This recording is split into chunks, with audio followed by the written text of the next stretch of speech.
SJC-12211, Commonwealth v. Paulo Tavares.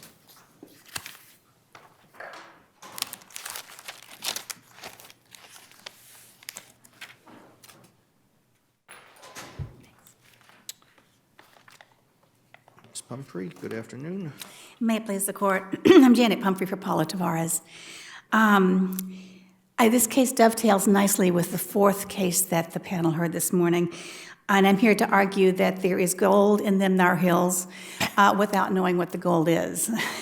It's a very similar case. The only issue here before you today is whether the tape or wired or transcript of the wired conversation be produced in post-conviction discovery.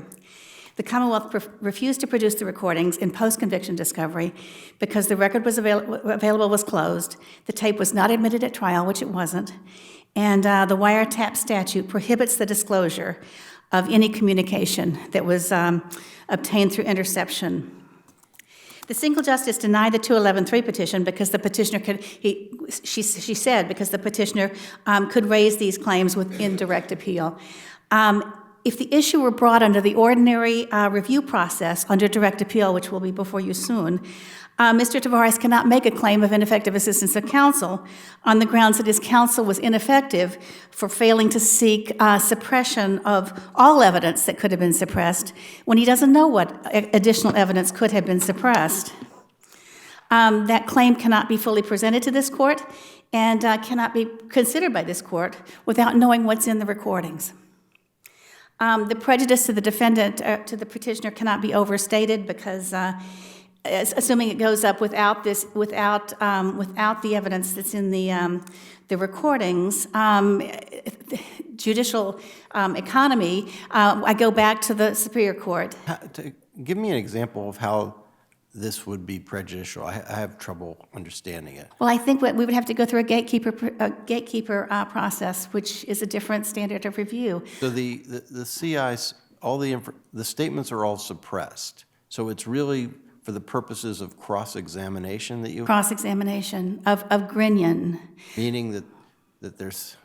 Go ahead. Explain how that... Just give me an example of how that would be beneficial to the defendant.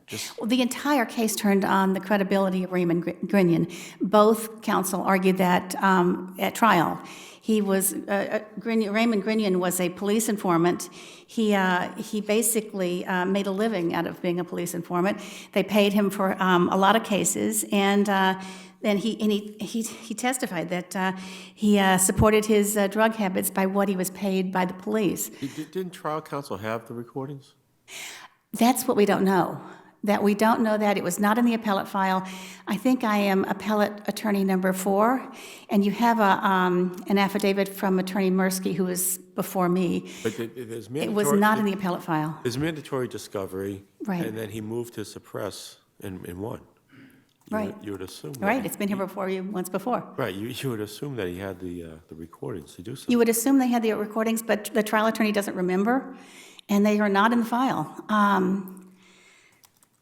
I mean, under the wiretap statute, it had to be produced under Criminal Rule 14. These are statements of the defendant. It had to be produced.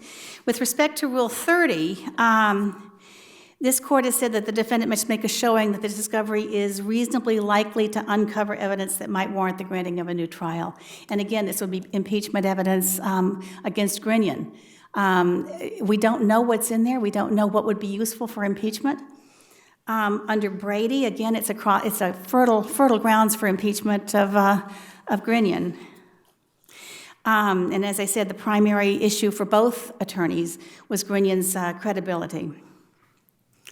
I'd like to also bring up another perspective. I've been doing this for a long time. There are a number of cases, a number of files that I get that are missing documents. I call up the ADA and I ask for the documents. They send them to me. Sometimes the district attorney is looking for documents. They call up, I send them to them. I don't understand why we just can't have this, especially if it had been produced before. I don't understand why it wouldn't be. Before you get to that, I don't either, but the motion for new trial was denied, right? It was denied. So can't you just appeal the denial of the post-conviction discovery as part of it? That's what this is. The motion for new trial was denied, and that will be before you also. I understand that. Wouldn't it just be all together? Well, it's impossible to make one of those arguments without the post-conviction discovery, because it's ineffective assistance of counsel for failing to move to suppress everything that could have been suppressed, and we don't know what's in the actual tape itself. No, I know, it might require another motion for new trial. It might require another motion for new trial, and again, that puts me in not a good standard of review, which is why I'm here now. But doesn't mean you don't have another remedy other than 211-3. Well, except that it really prejudices the defendant in terms of going back on another motion for a new trial. Can you explain that to me, please, a little bit about the ineffective assistance for not suppressing what could have been suppressed? Because there's an illegal wiretap. Trial counsel brings a motion to suppress the wiretap. And that was successful. That was successful and affirmed. What else was it that he was supposed to suppress? Well, that's what we don't know, because we don't know what was in the wiretap. But if everything in the wiretap is suppressed, you won. Well, one, except that in terms of if we, going back on a motion for a new trial, assuming that it goes back to trial, to be able to cross-examine Grinion on things that we don't know what they are would be huge. But I thought you were saying that you wanted in order to show that the Commonwealth used it in ways other than its admission. And that too, if it's, I mean, again, it depends on what it says, but if Grinion's testimony were word for word exactly what was in the tape, then perhaps it was used to prep him. I mean, he was a very, very shady witness, and as I said, the entire case turns on him, which is why it's important. Did have a case as to whether or not you can use a suppressed tape to refresh memory. I forget what we held. Okay. Do you know what we held? I don't, and I looked for such a case, and I did not find that, but I will look again. There is one, and if you are unclear as to whether the police officer is using a suppressed statement or not a suppressed statement, it's unclear, you can't use it to refresh recollection. Okay. Okay. Can or cannot? Cannot. So unless there, actually, I will provide that case in a 16L letter, just so that you have it. This is a rather, so basically you are seeking to obtain information which, as far as you know, counsel during the course of their motion had in his or her possession. Counsel at the motion for a new trial did not have this. No, but trial counsel. Trial counsel, I don't know. Or at least motion counsel. I don't know. I don't know. And there's nothing with regard to the records concerning discovery that would shed light on whether or not they were given? No, and no one seems to remember. This case is almost 10 years old. Thank you. But when the trial judge denies the motion for a new trial, right?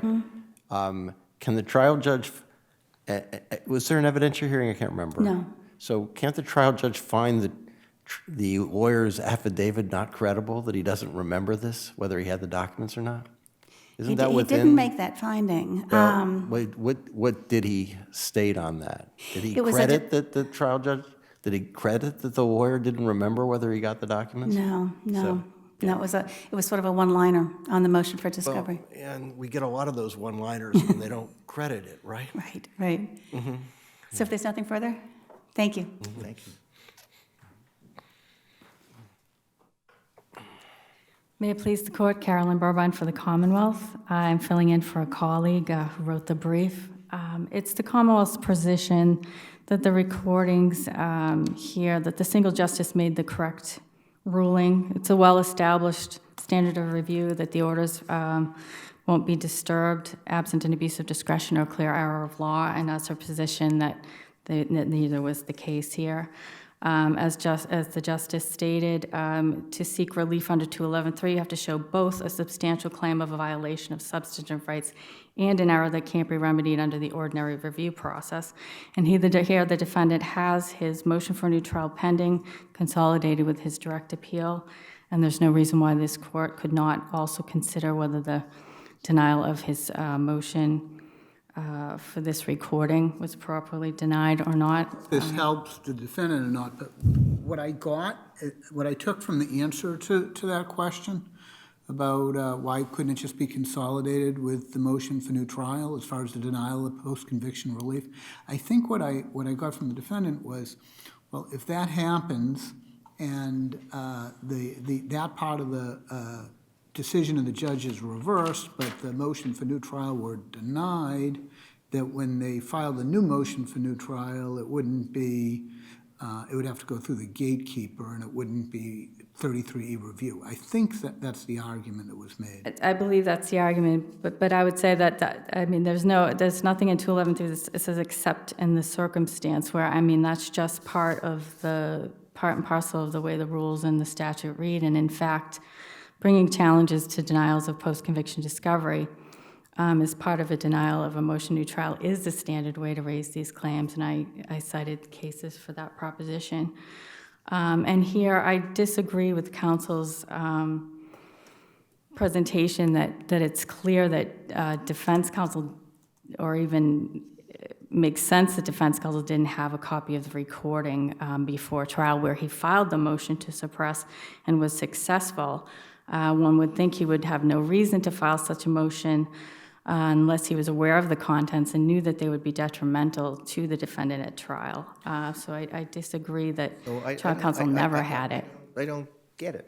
So you gave up the tape recording appropriately at the time, and now, for whatever reason, the appellate counsel says, I can't appear to retrieve it, and why is not the appropriate response to say, okay, here's another copy?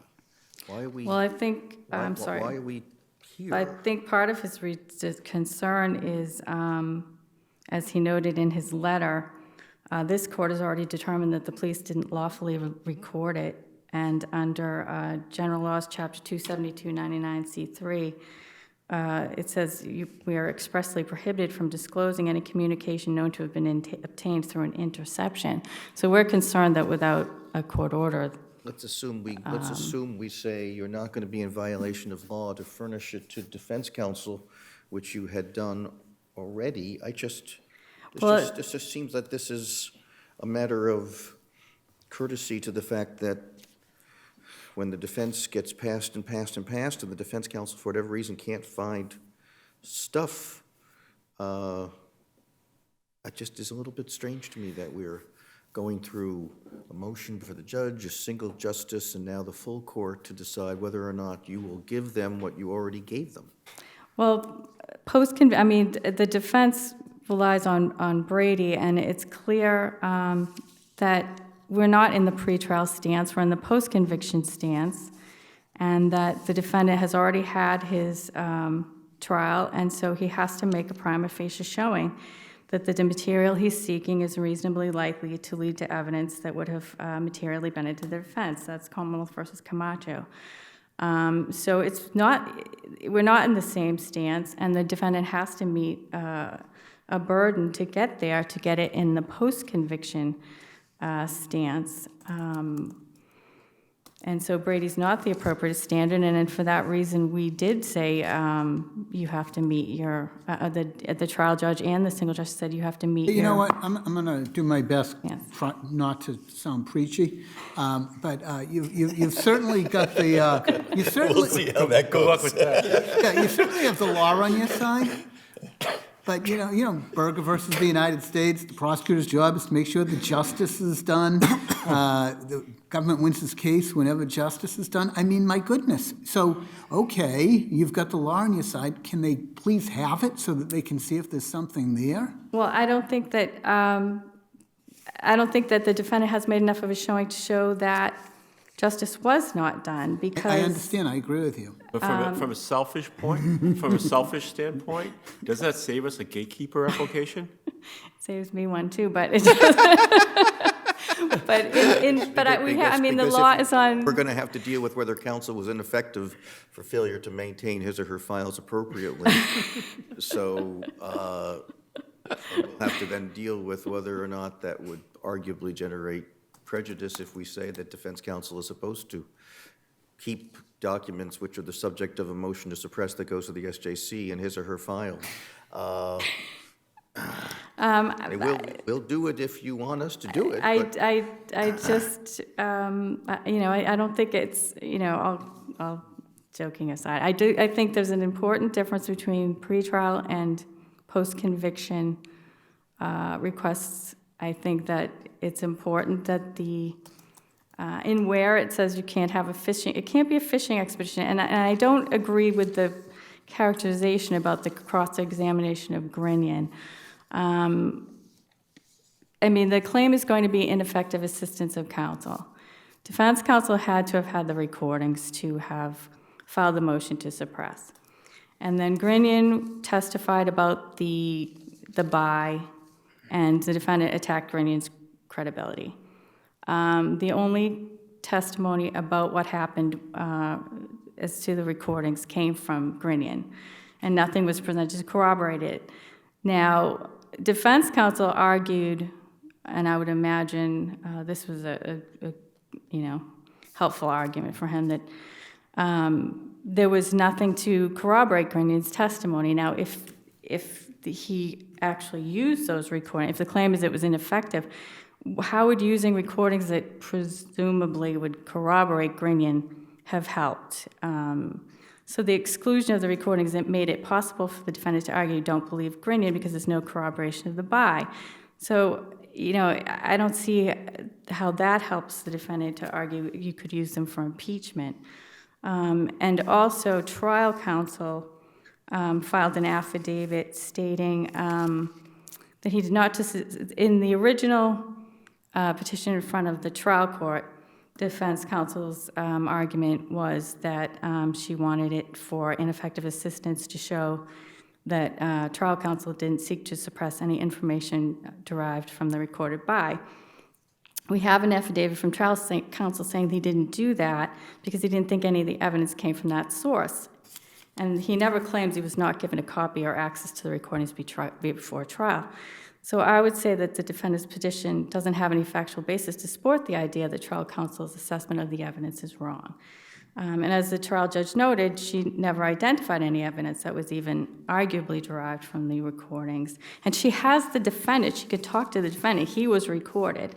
It's not a heavy burden on the defendant to identify, to talk to the defendant and try to identify that missing, purportedly, evidence that can't be figured out. So I just would say, ask this court to support the trial judge and the single justice where the defendant has only offered speculation and conjecture.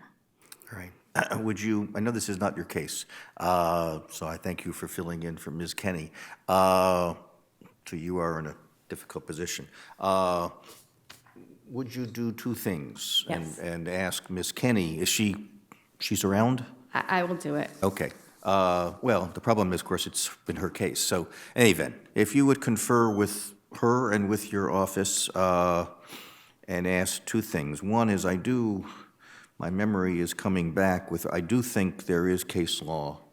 I think it was a case involving Judge Hinkle as the trial judge, and I think it was a motion involving a rather controversial detective's questioning of an individual. And I can't recall the name. If Justice Botsford were here, she would tell me what the name is, but I'm not as good as she is in that regard. But I do think there is a case, and I do have a vague recollection that the answer was you may not use that to refresh the memory of a witness.